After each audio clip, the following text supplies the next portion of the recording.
లో భాగంగా రేపు సూర్య నమస్కారములు జరుగుతాయి. జక్కేపల్లి జగన్నాథ శాస్త్రి గారు నరసరావుపేట ఒంటికాలుతోటి 300 ప్రదక్షిణాలు వేదము అరుణము రుద్రము పారాయణం చేస్తూ చక్కగా చేస్తారు. ఆ సూర్య నమస్కారాలు చూసినట్లయితే మంచి ఆరోగ్యం కలుగుతుంది, సమస్త రోగములన్నీ కూడా నివారణమైపోతాయి. కావున భక్తులందరూ రేపు సూర్య నమస్కారాలు తిలకించి స్వామివారికి అనుగ్రహానికి పాత్రలు కావాల్సిందిగా మరీ మనకు చేస్తున్నాం. కోటి కుంకుమార్చన నేటితో 5 రోజులు పూర్తయి ఇంకా 4 రోజులు మాత్రమే ఉంది. ఈ సదావకాశం మళ్ళీ రాదు.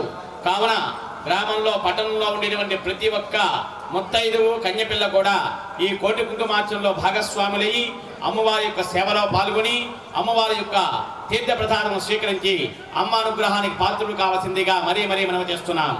అదేవిధంగా రేపు ఆదివారము యాగశాలలో రేపు సాయంకాలము ధ్వజారోహణ దేవతాహ్వానం జరుగుతుంది.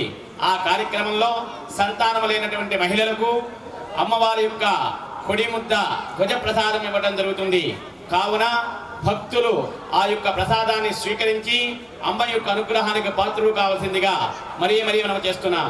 సాయంకాలం 7 నుంచి 9 గంటల లోపల ఈ ప్రసాద నియోగం జరుగుతుంది.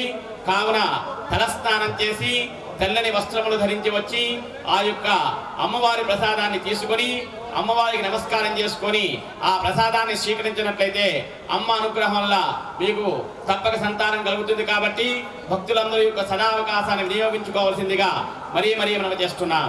ప్రతిరోజు కూడా 4 వేదములు పారాయణము, శతచండీ సప్తశతి పారాయణము, అదేవిధంగా అమ్మవారి యొక్క మూలమంత్ర అనుష్ఠానములన్నీ కూడా చక్కగా యాగశాలనందు జరుగుతూ ఉన్నాయి. కావున భక్తులందరూ కూడా తిలకించవలసిందిగా మనం చేస్తున్నాం.